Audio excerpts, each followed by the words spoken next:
They sent a text that said, "Please don't come." I stared at the venue contract with my name on every line. Deposits, liability, final payment due the day before. If I wasn't welcome as a father, I'd show up as the account holder. Before watching the video, please tell us in the comments from where you are watching this video. I run a small construction outfit on the south side of town. My weeks are bids, permits, and checks that must clear. When Connor got engaged, I offered one clear gift: cover the venue deposit and hold the contract. It kept pressure off the kids and put the schedule in adult hands. Brittany, the planner, liked that plan because money makes timelines behave. Reed, the venue manager, walked me through fees, insurance, and a 3-part payment schedule. I read every line and asked boring questions that keep roofs on. "Sign here," he said, sliding the packet across polished oak. I signed, initialed each page, and left with a copy and a clean mind. Kylie's mother, Sharon, was all smiles at first meetings. She spoke in magazine words and wanted every detail like it was a headline. "Tuscan garden, but modern," she said, waving toward the ballroom. "We'll need upgrades everywhere." Reed stayed polite while he pointed to price columns. Brittany translated dream into what fits a Saturday in June. I stood back, listened, and kept count. Connor thanked me 3 times and hugged me twice before we reached the parking lot. "This helps us breathe," he said, eyes lighter. Kylie echoed it in her own way. "We can focus on the fun stuff." Sharon nodded, then added, "We'll coordinate approvals through me." I didn't answer that. The contract answered for me. Early choices went fine when the list was short and the room was small. Sharon pushed lighting packages and imported florals like she was buying a brand. Brittany kept saying, "Within budget," and "We'll confirm with Doug," which Sharon heard as optional. Connor started dodging calls when numbers got real. Kylie balanced between her mother's vision and a calendar that didn't bend. I met Reed twice to review insurance and capacity. He was a by-the-book guy who respected whoever paid on time. "Account holder must be at final walkthrough," he said, tapping that line. "And the last payment clears before setup." I nodded. "You'll have both," I said. In my world, schedules are promises, not hopes. The first small crack showed up over chairs. Sharon wanted gold Chiavari chairs with cushions that matched her dress. The venue had solid wood chairs included in the base price. "The gold sells elegance," she said, like she was pitching stock. Brittany offered a rental rate. I declined unless someone else funded it. "We'll revisit chairs later," Sharon said, wearing a fixed smile. Later meant when Doug isn't looking. I didn't push back. I just circled the base package on my copy and wrote, "Chairs, standard." People tell you their plan by how they say later. You can save energy by listening once and preparing quietly. Connor came by my shop one afternoon and watched me load a truck. "You sure you want this headache?" he asked, kicking a tire. "I chose this headache," I said. "Headaches are cheaper than chaos." He laughed because he knows my sayings are dull and true. "Mom-in-law wants big," he admitted. "Kylie likes simple." I wiped my hands on a rag and kept my voice steady. "Simple outlives big," I said, and paid beats perfect. He nodded, then went quiet, thinking hard about something he didn't want to say. "If this gets weird," he added, "don't take it personal." I looked at him a full second. "It's already business," I said. "That's why it will hold." 2 months out, Brittany sent a tidy update meeting at the venue. Sharon arrived with a binder like a briefcase and a smile built for witnesses. "We've decided on a few enhancements," she announced. Reed checked the list and the account name. "Enhancements require the account holder's approval," he said, calm and even. Sharon's smile thinned. "Doug's gracious," she said. "He'll sign off after I review." Reed glanced at me, then at the calendar. "Final payment is due the day before," he repeated. "No late exceptions." Brittany changed the subject to cake cutting to keep the room smooth. I didn't escalate. I just put my copy of the contract on the table so the right names could breathe. There's a rule I teach new hires at the firm. Paper beats feelings every single day. I don't need to win arguments if the paper already chose the winner. I kept paying the scheduled deposits on the agreed dates. No tips, no extras. Sharon kept adding mental furniture to a room with walls that didn't move. Connor kept telling both sides what they wanted to hear, which is how good men get hurt. Kylie showed me her simple dress at a fitting and looked like herself again. "I want people to remember the vows," she said. I believed her. I also knew vows need a steady floor, not a fantasy budget. The Thursday before the wedding, I met Reed for the pre-walkthrough. He checked sprinklers, weather calls, and noise rules after 10. "We're a neighborhood, not a nightclub," he said. "We end when we say we end." I appreciated that sentence more than he knew. Brittany confirmed deliveries and vendor load-in times. "Final payment tomorrow by noon," she reminded. "Account holder present with ID." You'll have both, I said again. I left the venue and drove by the church. The day looked doable, workable, paid.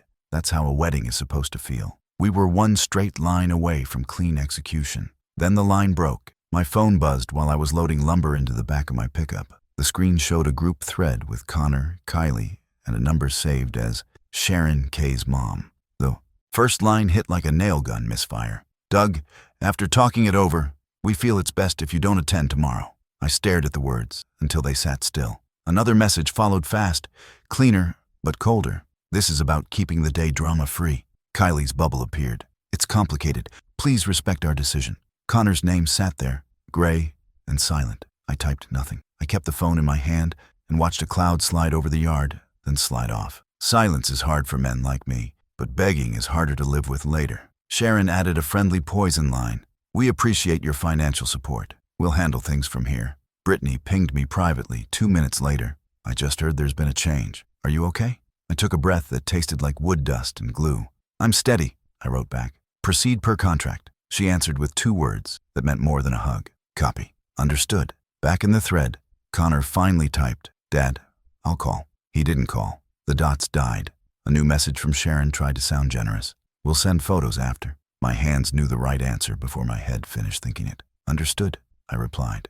No fight, no essay, no threats, just a word that closes a door without slamming it.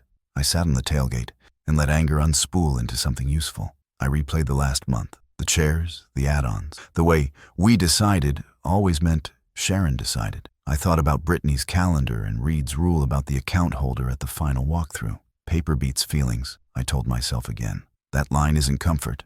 It's a tool. I wasn't going to show up wounded, begging for a seat I paid for. I would show up as the person whose name lived on every invoice, whose signature authorized the tent, whose insurance carried the risk. Not to ruin a day, to make sure the day stayed honest. If they wanted me gone, they could buy me out and move the ink. Otherwise, the ink would move them. Kylie texted separately, shorter and softer. Dad, it's just one day. We want calm. I answered with the truest thing I had. Calm comes from structure. She replied, please don't make this worse. I stared at the line and pictured her in the dress she'd picked. Simple, clean, hers. I won't make it worse, I typed. I also won't pretend paper doesn't matter. No response. The bubble never came back. I put the phone in my shirt pocket and picked up a sheet of plywood because moving something heavy helps a man choose his next sentence.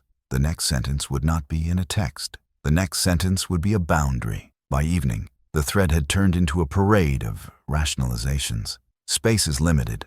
We want a certain energy. Some relationships are complicated. Each line stacked on the last until the tower leaned. I didn't kick it.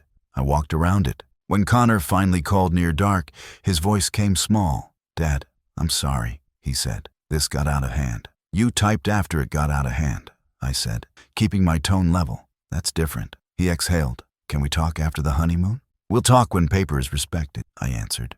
That starts tomorrow morning. He paused, knowing exactly what I meant and exactly where I'd learned to mean it. Are you coming to the ceremony? I'll be where the contract requires me, I said, and nowhere it does not. The last text of the night came from Sharon, wrapped in sugar. We're trusting you to do the right thing. I looked at the sentence and let it sit until the meaning flipped. The right thing, in my line of work, is the thing that holds when rain hits. The right thing is the boring thing. The right thing is the thing that keeps firefighters bored and neighbors asleep. I put my phone face down and made 2 decisions. I would not ask for kindness, and I would not deliver chaos. I would bring a calm that clicks like a locked door, and I would let the room hear that click. Laura Kim keeps a tidy office with plain furniture and better questions. She greeted me with a firm handshake and a legal pad already open. Tell me only what matters, she said. Leaning back, I gave her the headline. They uninvited me. My name sits on every agreement. She didn't react, just pulled the venue contract toward us. We'll treat this like a job site, she said. What's load-bearing? What's decorative? I pointed to the signature page and the payment schedule. That's the spine, I said. She nodded and flipped to the operations section. Here, she said. Final walkthrough requires the account holder in person, with ID. Her pen tapped the sentence like a level against a beam. She read the force majeure paragraph, the cancellation terms, and the add-on policy. No one can authorize extras without your written approval, she said. That includes premium chairs and florals. I watched the room settle around that fact. because facts quiet storms. Laura underlined a line about liability during setup. Insurance is in your name, she said. If something breaks, your policy eats it unless you approve the vendor. I kept my tone flat. So they want me gone, but want me responsible. That's the shape, she said. You don't owe them that shape. She pulled the planner contract next and scanned payment triggers. Brittany answers to the account holder, she said. She has to, or she forfeits coverage. We mapped the next steps like a repair sequence. First, notice to perform, Laura said. It's a calm letter reminding everyone who holds the pen. No threats, I said. No heat. Exactly, she replied. 2 options only. Transfer all contracts after full repayment, or proceed as written with your attendance at required checkpoints. I asked about refusing entry to the ceremony. Different question, she said. You're not security. You're the payer. Your leverage is payment authorization and vendor approval. I nodded because leverage doesn't have to be dramatic to work. She highlighted the final payment clause again. If noon tomorrow hits without funds, setup pauses, she said. That's not punishment. That's policy. The way she said policy sounded like the quiet end of arguments. I told her about Sharon's line, "We'll handle things from here," and Laura almost smiled. She can handle them after she buys you out, she said. Until then, she handles her tone. She drafted language for a short statement I could repeat without adding heat. Use the same sentence every time, she said. Consistency is armor. I practiced it once to feel the weight. I'll be present for required checkpoints per the contract, I said. Approvals remain with the account holder. She nodded. Good. 20 words. No adjectives. I asked whether I should sit at the ceremony if allowed. Sit where you can leave easily, she said. But do not escalate. Your presence is administrative, not emotional. That sentence fit me like a work glove. We talked about Reed, the venue manager who liked rules more than charm. He'll back the paper, Laura said. He has to protect his license. I asked about Brittany, caught between clients and compliance. She'll follow whoever can get her paid, Laura said. If you stay calm, she'll stay useful. And Connor? I asked, keeping my voice steady. You talk to him after the day is safe, she said. Never during the storm someone else started. That hurt a little because it was correct. She closed the contracts in a neat stack that looked like a finished wall. Any urge to grandstand? She asked. None, I said. Just an urge to build straight. Good, she said. Straight holds. Laura laid out the legal guardrails in one clean paragraph. You will not threaten cancellation unless safety is compromised, she said. You will not weaponize access or make a scene. You will enforce approvals, cap add-ons, and insist on the final walkthrough with ID. If someone calls you names, you smile like a notary and repeat the sentence. I let that list sit until it felt like muscle memory. If Sharon refuses to repay and still demands control, I asked. Then you enact the contract as written, she said. Standard package, paid items only, no extras. It will look smaller than she bragged, but it will be legal. She added one more line that mattered more than tactic. Revenge makes people loud, she said. Accountability makes them quiet. On my way out, I asked her the question men ask when they still want a father's win. Is there any way to keep dignity and still be present? Yes, she said. Wear the badge that says payer, not parent. You put the building first, then the feelings. I nodded because I understood that world. Any message for Brittany? I asked. Just the phrase proceed per contract, she said. She'll translate it for every vendor. And for Reed, tell him the account holder will be at the walkthrough on time, she said. He'll smile inside his rules. I thanked her, and she gave me the last sentence I needed. Doug, she said, if anyone asks why you're there, you say, I hold the liability and the payment. I'm here to keep both honest. As I stepped into the hallway, the day felt less like a fight and more like a checklist. I wasn't the uninvited father anymore. I was the person whose name kept the lights on and the sprinklers ready. I could want a front row seat and still choose the back, because presence wasn't for applause, it was for stability. I drove past the venue once, slow, and looked at the empty lawn. It didn't need more flowers or chairs. It needed people who respected the frame. Tomorrow, I'd bring the frame. If they wanted the rest, they could pay for it or live without it. Either way, the building would hold. I read the letter out loud once to hear if it wobbled. This is a notice to perform under the venue agreement. Option 1. Transfer all contracts upon repayment in full by noon today. Option 2. Proceed as written with the account holder present for walkthrough and approval. No extras authorized without written consent.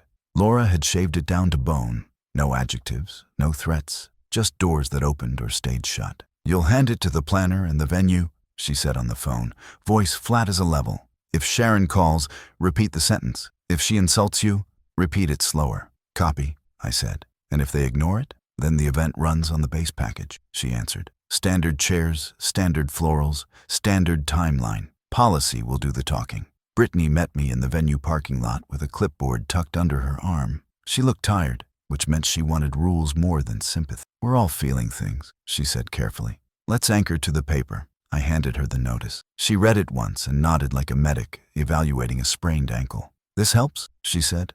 I'll set the day around these two options. Reed walked out from the office, tie already straight, eyes checking for weather. Mr. Mercer, he said, shaking my hand exactly once. Are we aligned? We are, I said, passing him the second copy. He read the line about final payment and tapped the due time with his thumb. Noon, he repeated. Not 12:05. Noon, I said. And I'll be here with ID. He looked relieved in the way only rule keepers do when someone else respects the line. Sharon's SUV slid in like a statement.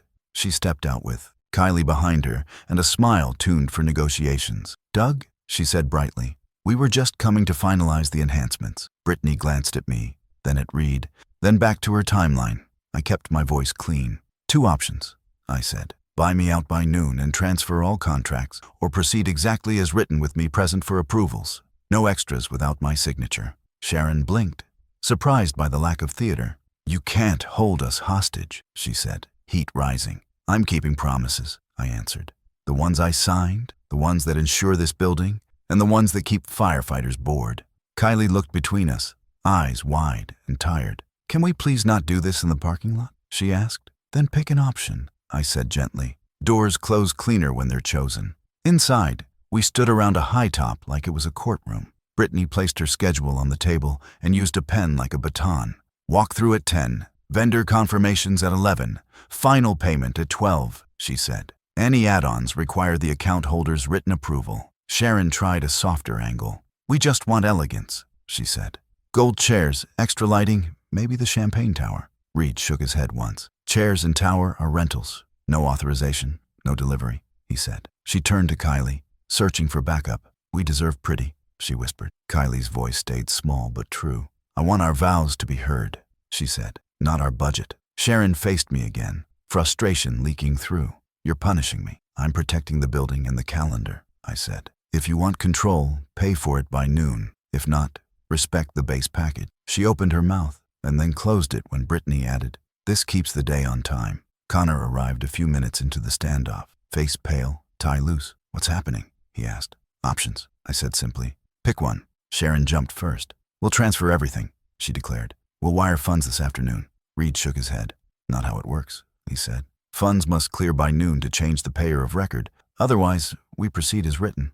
Connor swallowed. Mom, we don't have that money today, he said quietly. We spent it on upgrades that aren't approved yet. Kylie touched his arm. I don't need gold chairs, she said. Eyes on him, not me. I need you. The room shifted an inch toward sanity. Sharon tried one last bluff. We'll bring a cashier's check by 3. Reed folded his arms. Set up pauses at 12:01 without cleared payment, he said. Trucks turn around. We lose the day. Brittany tapped her watch. 10 minutes to walk through, she said. We need a decision. I repeated the sentence Laura wrote. Same tone, same pace. Transfer all contracts upon repayment in full. By noon today, or proceed as written with me present for approvals. No extras authorized without my signature. Connor exhaled and faced his mother. We're proceeding as written, he said. We'll make it beautiful with what we have. Sharon stared at him like he'd changed languages. You're choosing him over me? She asked, pointing at me as if I were the problem. I'm choosing the day over drama, he said, voice steadying. Kylie nodded, relief breaking through her fatigue. Then let's walk, she said, turning toward the ballroom. Sharon's jaw set hard, but she followed. Reed lifted the clipboard like a flag. Walk-through begins, he announced. Policy had the floor now. Feelings would sit in the back with me. Brittany moved like a traffic cop who knew every light's timing. She kept us circling the ballroom while the florist pointed at arches that weren't in the budget. Standard greens per package, Brittany said, pen steady. The florist glanced at Sharon, who lifted her chin. We upgraded, Sharon said. Reed checked his sheet. No authorization on file, he replied. Base install only. The florist started to argue, then saw Brittany's schedule and stopped. We can do simple and clean, Brittany offered, calm as a pilot. Kylie nodded quickly. Simple is fine, she said. Connor looked grateful to have words he could carry. Sharon folded her arms like she owned the air. This won't photograph well, she muttered. It will age well, Brittany said. That's better. At the back hall, the rental company wheeled in a cart of gold chairs like a quiet invasion. Reed stepped in front the way a bouncer steps in front of a door. Those aren't on our manifest, he said. The driver lifted the order sheet. Barrett family requested and paid partial, he said. Reed shook his head. Venue requires authorization by account holder. No signature, no floor. Sharon hustled over, voice sharp. We arranged those, she said. Unload them. Brittany held up a hand between them. We can still be elegant with standard chairs, she said carefully. Let's not jam the loading dock. Sharon tried to go around. Driver, set them up, she ordered. Reed didn't raise his voice. Truck stays closed, he said, or it leaves. The driver looked at me, then at Reed, then backed his cart toward the door. Copy, he said quietly. Policy doesn't need to shout. It just needs a dock master with a backbone. Photographer next, cheerful and ready to scout. We're doing Champagne Tower after the first dance, she said. Brittany didn't blink. There's no tower, she replied. It isn't authorized. Photographer glanced at Sharon, reading the room fast. Got it, she said, pivoting to stare shots. Sharon leaned in with sugar. We could authorize now, she offered, turning to me like we were friends. I kept my words simple. No, extras, I said. Proceed per contract. She tried a different angle. Imagine the guests' faces, she said. Imagine the fire code, Reed answered. No glass towers without insurance riders. Kylie reached for Connor's hand and squeezed once. I just want vows I can hear, she said. The photographer smiled. I'll shoot those, she said. They always print best. Brittany's phone buzzed like a hive. DJ, bakery, hair team, the whole chain checking time. She translated policy into kindness all morning. We'll cue the aisle song manually. No extra speakers today. Cake table stays in the shade. No added lights needed. Bouquet toss off the to-do list. Use that 5 minutes to breathe. Sharon kept searching for a door, phoning a cousin who knew a manager, texting someone about making this right. Reed watched the clock like it was a friend and returned to the rule that mattered. Final payment due at noon, he said to anyone who would listen. At 11:50, Sharon floated the bluff again. Funds will arrive by 3, she said. Reed didn't flinch. Set up pauses at 12:01, he repeated. Brittany checked her watch and spoke like a metronome. We stay on schedule today. Lean looks graceful when it's on time. At noon, nothing arrived but sunlight. Reed signed off on the base package and nodded to his crew. Standard chairs, standard florals, standard timeline, he said. The room looked honest. Good wood, white cloth, and space for air. Sharon stepped close enough to test my resolve. You're embarrassing us, she said. I kept my hands in my pockets and my voice level. I'm keeping you safe, I said. Unpaid extras are how days collapse. She tried shame. A real father would make it beautiful. I didn't blink. A real father keeps the roof up, I said. Then lets the vows make it beautiful. She held my eyes a beat too long, and then turned away to direct no one in particular. Brittany stood between us with the steadiness planners earn by working through storms. We have what we need, she said quietly. Let's use it well. The officiant arrived early and asked for a microphone that didn't exist. We're going unamplified, Brittany said. Venue policy for daytime garden ceremonies without a sound permit. Sharon moved to object. Brittany continued smoothly. We'll bring guests closer. The vows will carry. Kylie looked relieved. I can handle that, she said. Connor cleared his throat and spoke so only the table could hear. Thank you, he said to Brittany, for not taking sides. She smiled without smiling. I take sides for the schedule, she said. It's undefeated if you feed it. Reed passed by with a checklist and gave me the smallest nod a rule man gives another rule man. We understood each other without needing to clap. An hour later, the rehearsal run-through finished, without anyone fainting or crying. Simple moved like water down a straight channel. Sharon hovered near the arbor, still searching for a headline that wasn't coming. It'll look cheap, she told no one. Kylie stepped beside her and touched the wood gently. It'll look like us, she said. Sharon looked at her daughter, saw a decision she didn't design, and said nothing. Silence sometimes means respect is learning its way back. Brittany handed me the final checklist and spoke in the only language I needed. We're locked, she said. Doors open at 3. If someone tries to slide anything in, I'll point them at you and Reed. I'll point them at the contract, I replied. Contracts make great ushers. She laughed once, short and grateful. They do, she said. They seat the day in the right row. By the time we broke for a quick lunch, the building felt steady again. No gold chairs, no tower, no panic, just a plan that matched a budget. Connor walked with me to the side exit, eyes clearer than in the parking lot. I should have stood up sooner, he said. Standing up at noon beats sitting down at 3, I said. He nodded like a man who just learned what time does for courage. Brittany called from the ballroom door.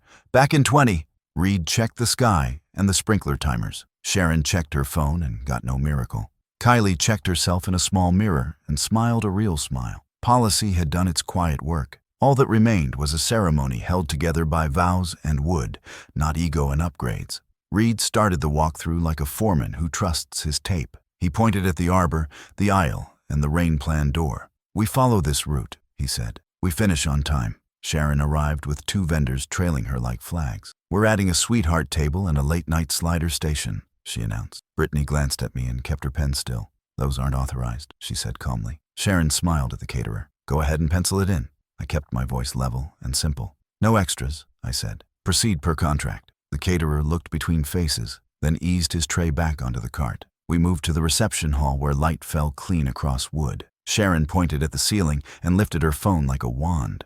We need uplights, she said. It's non-negotiable. Reed shook his head. No fixtures without permits and payment. She turned to me with a tone that begged for a scene. Doug, don't be petty. The room needs glow. I looked at the windows and saw a late sun that would do the job. The day provides light, I said. The budget provides chairs. Brittany stepped in with a save that honored both rules. We'll seat guests near the windows, she said. Golden hour will do the rest. Kylie nodded. Connor's shoulders came down a notch, like a man released from a tight strap. Sharon tried a back door through the florist again. Double the arch, she ordered. We'll pay after. Reed's voice stayed steady and bored, which is the best kind.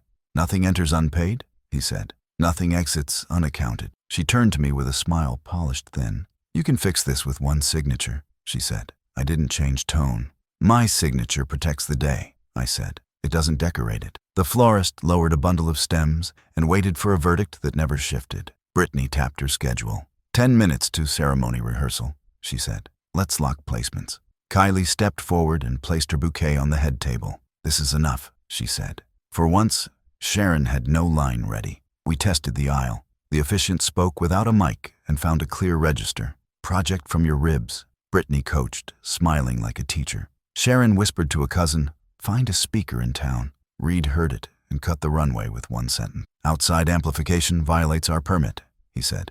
We follow law. Sharon's eyes flashed, then cooled when guests entered earshot. She tried dignity as a tool and found it fit. Fine, she said. We'll do it live. Connor looked at me, checking for escalation. I gave him none. Keep your focus on her, I said quietly. Everything else is furniture. He nodded and took his mark at the arbor, feet on their tape. The seating chart became the last place for a fight to hide. Sharon reached for the printed board and slid my card to a side table. Back row, she said. Less tension. Brittany caught my eye, waiting for my call. I kept it simple. Leave it, I said. I'll sit where I can see exits. Sharon expected outrage and got logistics. It stole her momentum like wind dying in a sail. Kylie watched the exchange with wet eyes that did not spill. Thank you, she mouthed. I touched 2 fingers to my brim like a promise kept. Reed announced, walkthrough complete, and the staff moved with quiet purpose. The room had a plan again. The room could finally breathe. Outside near the loading dock, Sharon tried one last pass with a private tone. You made me look small, she said. You did that when you uninvited me? I answered. I made the day fit the budget. She studied my face for a weak seam and found none. You'll regret this, she said, but it lacked fuel. Regret belongs to chaos, I said. I build straight. Brittany joined us with a clipboard like a shield. Final payment at noon tomorrow, she reminded evenly. Sharon lifted her chin. We'll manage. Reed added the quiet hammer. At 12:01, unpaid items leave the property. He looked at me. Account holder present with ID. I'll be here, I said. Sharon realized the game now had only clocks and rules. She walked away slower than she arrived. As guests drifted to cars, Connor stopped me by the hedges. You sure about the back row? He asked. It's the cleanest line, I said. Your vows will reach there just fine. He swallowed hard and nodded. I hate that this is how we got here. Then don't come here again, I said. Put respect first next time. He met my eyes and didn't look away. I hear you, he said. Kylie joined him, touched my arm, and gave a small, grateful smile. Tomorrow, she said. We keep it simple. Tomorrow, I agreed and meant it. The sun slid lower, catching the edges of standard chairs that would hold a standard crowd. The day finally matched the paper. That's all I ever wanted. Morning came bright and blunt. Reed unlocked the gate at 8, checked the sprinkler timers, and walked the lawn like a man who trusts numbers more than wishes. Brittany gathered vendors in a quick circle and said, "We work the base plan unless approvals change by noon." I stood to the side, present but not dramatic. Sharon arrived in a rush with 2 relatives and a tone that tried to sound victorious. "Funds at 3, she announced. Reed didn't blink. "Payment at 12, he said. "Set up pauses otherwise." Kylie looked between us, wearing calm like a borrowed jacket she meant to keep. Connor rubbed his hands and cleared his throat. "Let's keep moving," he said. "We're not losing today to a clock." At 10, the rental truck idled by the dock with gold chairs again, as if persistence could replace signatures. Reed positioned himself at the ramp, clipboard in hand. "No manifest authorization," he told the driver. "Base chairs only." Sharon marched over with a folded cashier's check. "It covers the chairs," she said. Reed examined it, then shook his head once. "This is made to the rental company," he said. "Venue policy requires cleared payment to the account holder or venue before delivery." She pivoted to me, eyes hot. "Just sign it," she said. "Be useful for once." I kept my voice even. "I'm useful when I keep the building honest." Brittany slid between impact points. "Driver, hold at the curb," she said. "We'll proceed with standard seating." The driver nodded and closed the bay. Consequences don't yell, they roll away. By 11, Sharon tried a wire transfer from her phone with a cousin coaching. Reed stood nearby like a referee at the free throw line. "Wire sent," she said loudly. He checked the venue's portal and shook his head. "Not received," he replied. "Funds must clear to count." She turned to Brittany. "We can't delay for paperwork." Brittany kept to the metronome. Timeline survives when rules do. Kylie touched Connor's sleeve and whispered, "I don't need gold anything." He nodded, finally hearing the sentence that mattered. "We'll make simple look right," he said to the room, not just his mother. Sharon tried a softer plea. "Don't you want special?" Kylie answered without flinching. "I want legal, safe, and on time." At 11:30, the florist floated a compromise, a few extra stems as a favor. Reed declined the favor like a man declining a second drink before driving. "No unpaid product enters the property," he said. "Thank you for offering." The DJ asked about the champagne tower cue. Brittany replied, "No tower in the queue, play the first dance straight through." Sharon muttered, "This will look cheap." I watched Kylie raise her chin. "It will look real," she said. Connor added, "And paid." Guests began arriving early, which always happens when family wants to measure the stage. The base setup looked honest. Good wood chairs, clean linens, soft breeze under a high sun. No one tripped over a rental bill on the grass. No one missed a tower they never saw. Noon arrived like a judge. Reed checked his watch, then the portal, then the clock again. "Payment window closed," he announced quietly to Brittany and me. "Setup proceeds per base packet." Sharon held up her phone. "The bank says it's pending." Reed nodded politely. "Pending isn't payment," he said. "We proceed as written." A vendor attempted to slip in a string of uplights while the room buzzed. Brittany intercepted with a smile sharp enough to hold. "Not authorized," she said. "Please remove." Connor turned to his mother with a steady voice I hadn't heard this week.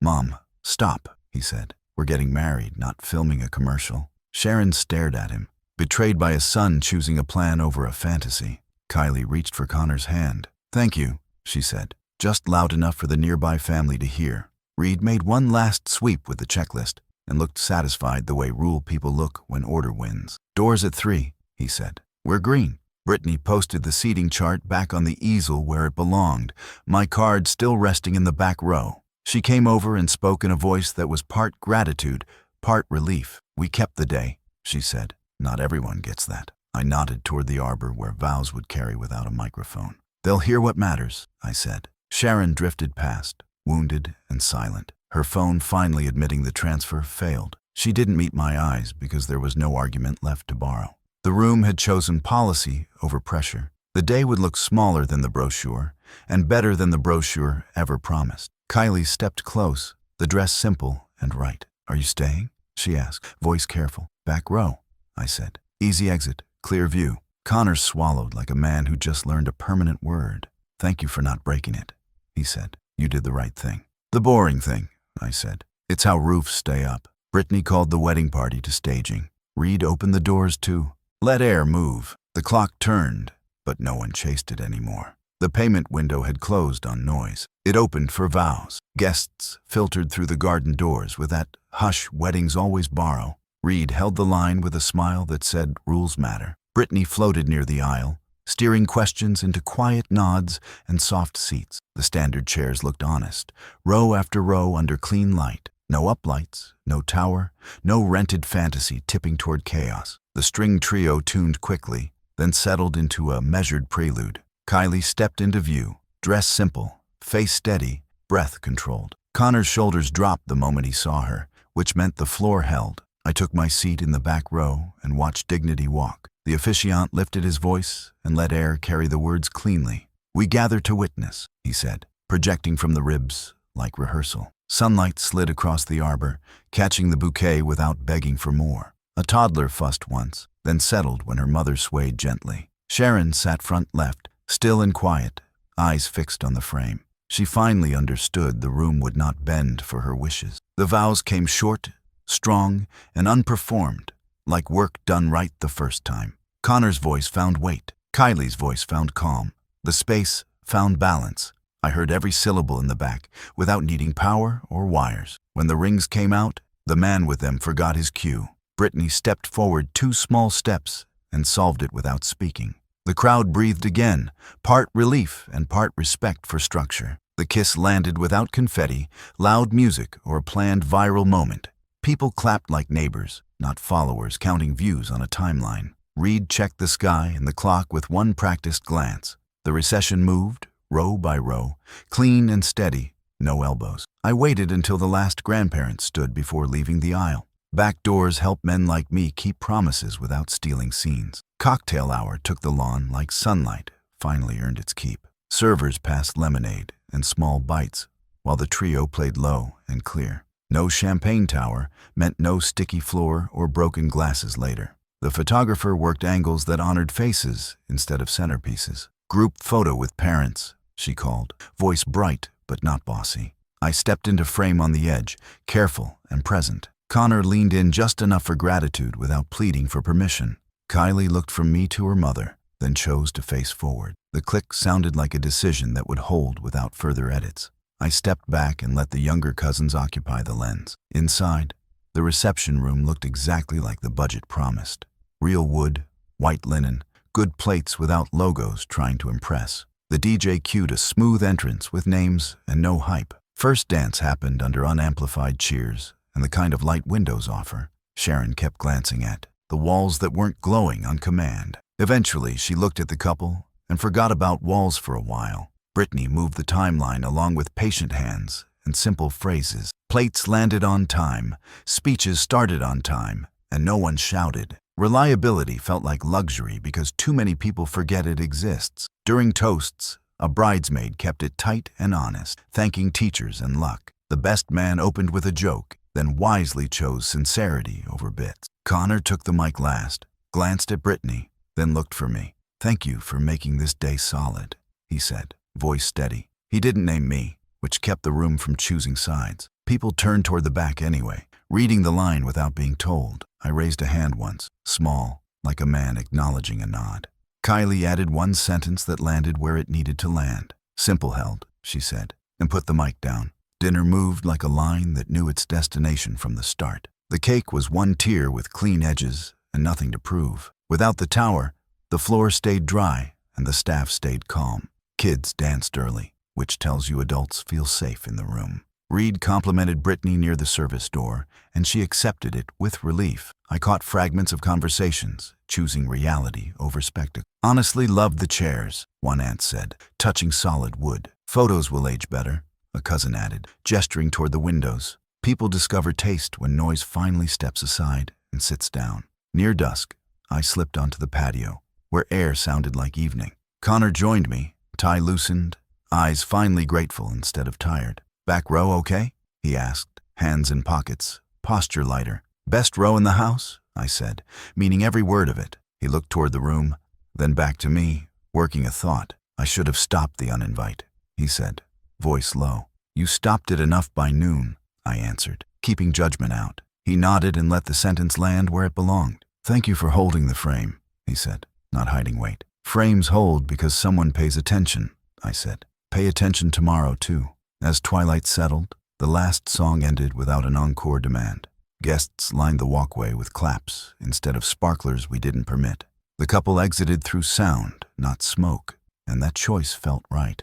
Reed locked exterior gates and checked switches like a pilot on landing. Brittany leaned on a table for one breath, then stood up straighter. Sharon approached me with a face learning the shape of limits. "It worked," she said, surprised, almost gentle. "It worked because it fit," I answered, keeping the temperature low. She nodded once and turned back toward her daughter and the door. I left through the service hall and shook Reed's hand once. "Good day," he said, which is the highest praise buildings give. Outside, the parking lot hummed with engines and distant laughter cooling down. I sat in my truck and let the stillness reset my chest. No victory music played, because victories that last don't need it. The ceremony had stood on wood, vows, and a schedule, not on stunts. Tomorrow would bring invoices and numbers that tell the final story. Tonight belonged to a quiet that finally earned its place. Invoices began arriving the next morning like birds that know the route. Reed's email came first, tidy and neutral. Venue balance 0 for base package, extras declined. Brittany's invoice matched the planner contract to the dollar, with a note that read, "Thank you for clarity." The florist billed standard greens. The DJ billed the hours worked. The rental company billed nothing because nothing delivered. Each document told the same story from a different angle. Policy held. Spectacle starved. I printed nothing. I didn't need paper to believe facts I'd watched stand. I called Laura and kept it short. "Everything matches," I said. "Good," she replied. Now the part where people try to renegotiate reality. I said I'd handle it like a foreman. Slow voice, straight lines, no fresh sawdust where carpet belongs. By noon, Sharon broke the quiet with a call that started friendly and bent hard. "We received several invoices," she said, meaning she'd read the totals and disliked the absence of upgrade. "We expected a discount," she added, as if expectation had a bank account. "Discounts come from contracts," I said. "These match what you attended or used." She exhaled like a stage cue. "There were service failures," she said. "No champagne tower, no gold chairs, lighting was inadequate. None of that was authorized or paid," I answered. "The base package delivered as written." She tried leverage from a different shelf. "Vendors told us they were flexible," she said. "Flexibility ends where liability begins," I said. "You uninvited the liability carrier and wanted extras anyway." Silence hit the line for 3 seconds, which is long enough to hear understanding arrive without an apology. She pivoted to a last position, blame packaged as fairness. "You should cover Brittany's overage for stress," she said. "She worked twice as hard." "She worked exactly to the schedule because we protected it," I said. "She earned her full rate, and I'll pay it as contracted." Sharon tried one more angle. "You're gloating," she said. "I'm closing," I replied. "Bills tell the truth." She hung up without goodbye, which meant the conversation was over or the next one needed witnesses. I texted Laura one sentence for the file. "Client disputes unrelated to contract, proceeding to settle vendor balances." Laura answered with her own sentence. "Send Sharon a summary with copies. Nothing extra, nothing editorial." That was our whole style. No victory laps, just straight receipts. "My evening." A thread lit up with cousins and opinions that didn't owe $1. "Looked gorgeous," one wrote. "Could have used more sparkle," another said, tagging Sharon like a lifeline. I watched Connor type and delete 3 times before he landed on a grown man's sentence. "We paid for what we used," he wrote.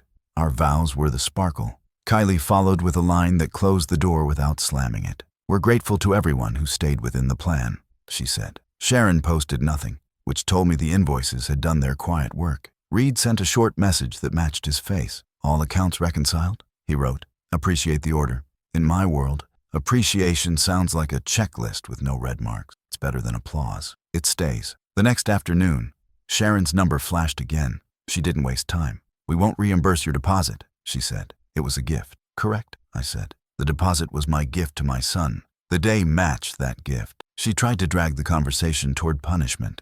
"Then you should also cover the failed enhancements," she said. "They failed at the door," I answered.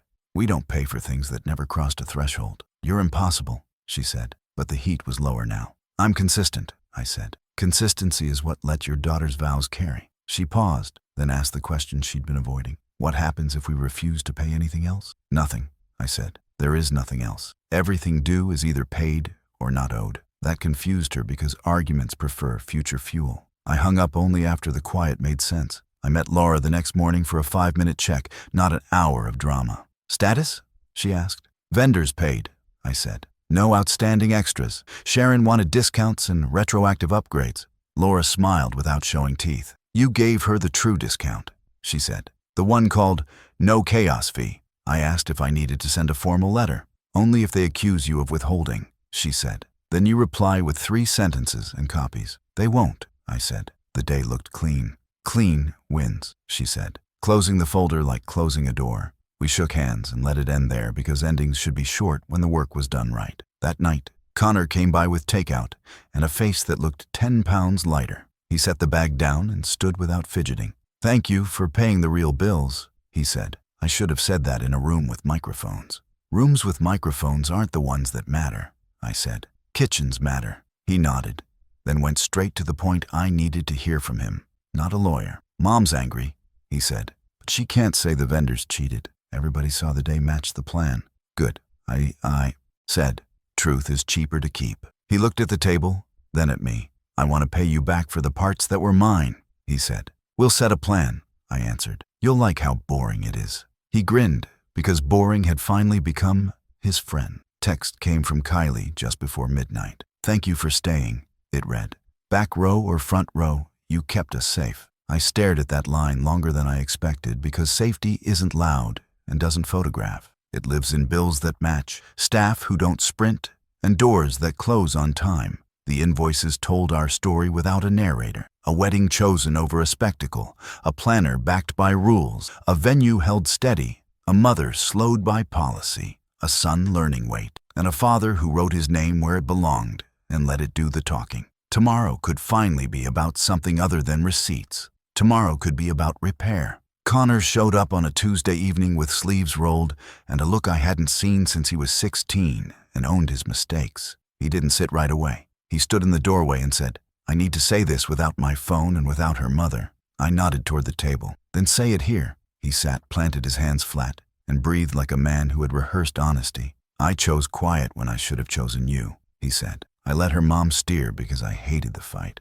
That was cowardly. I studied his face for theater and found none. Cowardly can turn into courage, I said. It just needs friction. He looked at the window, then back at me. I want to repair this the right way, he said. Not with a gift or a speech, with acts. I poured water and kept the room simple so the words could carry. Acts are cheaper to keep than speeches, I said. He nodded. First act, he said. I'm setting up a repayment plan for the deposit. Monthly, automatic, boring. It won't erase the uninvite, but it sets weight in the right place. I didn't pretend it was necessary to keep love. I also didn't save him from responsibility. Make it affordable and relentless, I said. Relentless beats heroic. He swallowed and laid out the second act. I want you at our courthouse vow retake, he said. Small, next month, 10 people max. No packages, no upgrades, just vows done right, with you standing where it counts. I measured the request the way you measure a beam.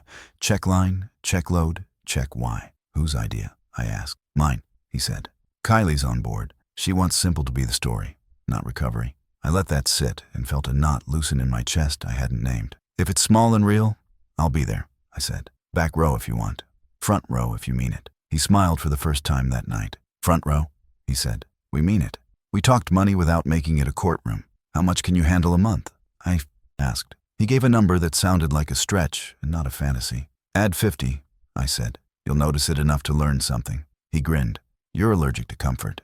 I'm allergic to wobble, I said. He sobered again. Third act, he said. I'm setting a boundary with Mom.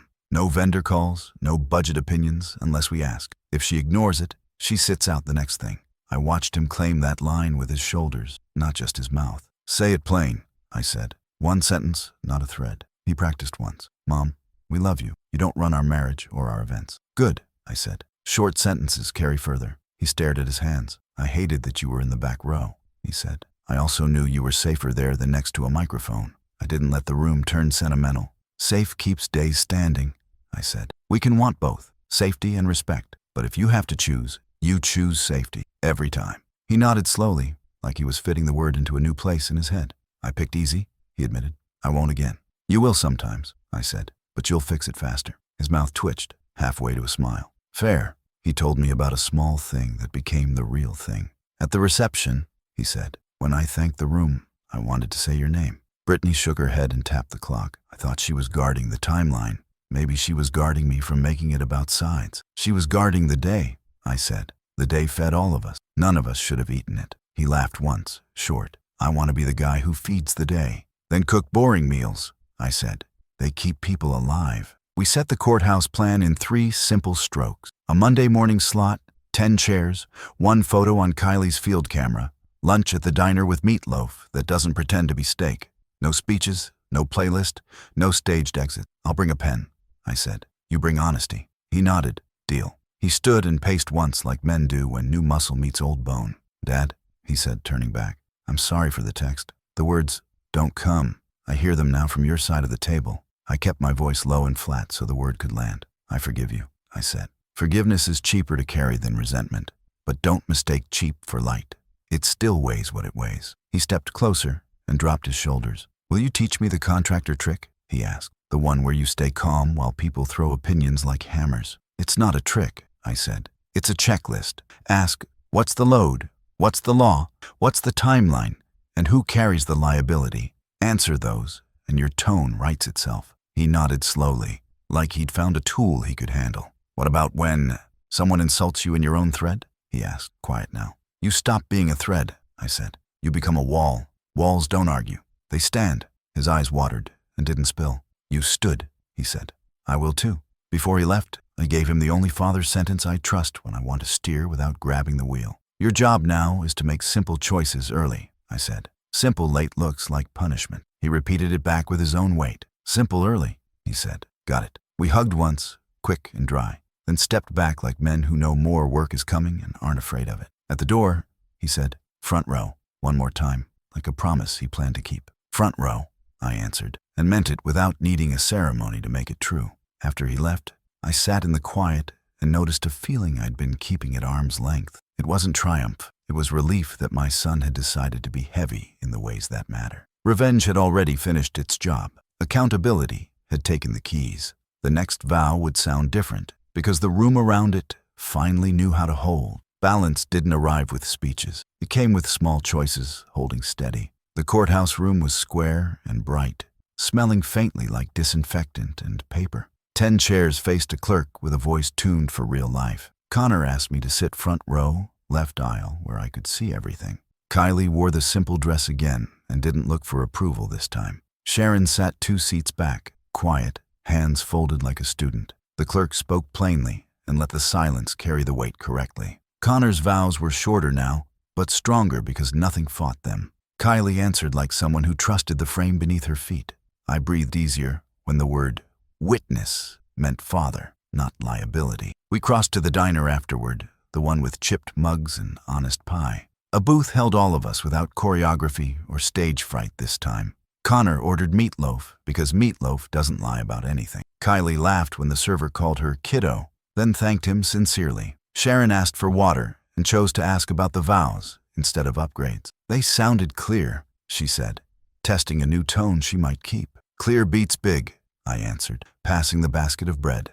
Connor raised his glass of iced tea and didn't try to make it a moment. To simple early, he said, looking at me and then forward. We ate like people who planned to keep eating together. Back home that evening, the camera came out without anyone calling it content. Kylie asked Sharon to hold it while she adjusted focus on the porch. Sharon framed the rails and the shade line like a beginner trying hard. You breathe, then press, Kylie coached, voice gentle but firm. The photo developed clean later, porch lines straight and faces unperformed. Connor showed me the calendar he drafted for repayments, boring as a good road. First Monday, every month, until we're square, he said. I didn't praise him like a kid.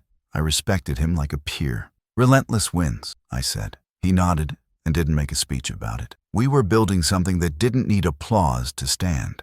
Weeks turned into a rhythm that didn't wobble under small weather. Sharon showed up with recipes instead of opinions and stayed until dishes were done. Brittany sent a postcard from another wedding that survived by being smaller. Thought you'd like this, she wrote, which sounded like respect wearing a stamp. Reed waved when we passed at the hardware store and said, "Good day there." In my world, that sentence counts as a medal. Connor and Kylie took a weekend trip to a state park without announcements. They packed snacks, shared maps, and used the field camera like a diary. A single picture came back taped to my fridge, crooked and honest. Nothing in it tried to win. Everything in it tried to last. One afternoon, Sharon stepped onto my porch with a face ready for work. She didn't linger in the doorway or put sugar on the first line. "I'm sorry for the text," she said, choosing the correct subject finally. "I treated you like a vendor, not a father." I kept the reply simple so the apology could stand alone. "Thank you," I said. "We'll remember it by how we behave next." She nodded, then surprised me with a sentence that traveled better than advice. "I'm learning a new hobby," she said. "It's called waiting." We both half smiled at that, because scheduling humility is a full-time craft. She left without trying to fix anything bigger than her shine. That restraint did more repair than a centerpiece ever could. On a quiet Sunday, Connor and I built a small shelf for their hallway. The board measured true because we cut it slow and checked twice. He asked about corners, and I told him corners decide whether rooms feel safe. "Walls don't argue," he said, remembering that old line turned new. We mounted the shelf level and quit while it still looked simple. Kylie slid the courthouse photo onto it, frame modest, glass clean. She stood back, then stepped forward, then left it exactly where it first sat. "It looks like our house finally," she said, not asking anyone to agree. I believed her because the air did too. Balance isn't a trophy. It's the feeling a room gives you when everyone respects the same weight. If this way of handling disrespect, steady boundaries, quiet proof, and simple choices felt right to you, give the video a like and tell me your thoughts or similar experiences in the comments. And if you want more grounded, true-to-life stories like this, please subscribe.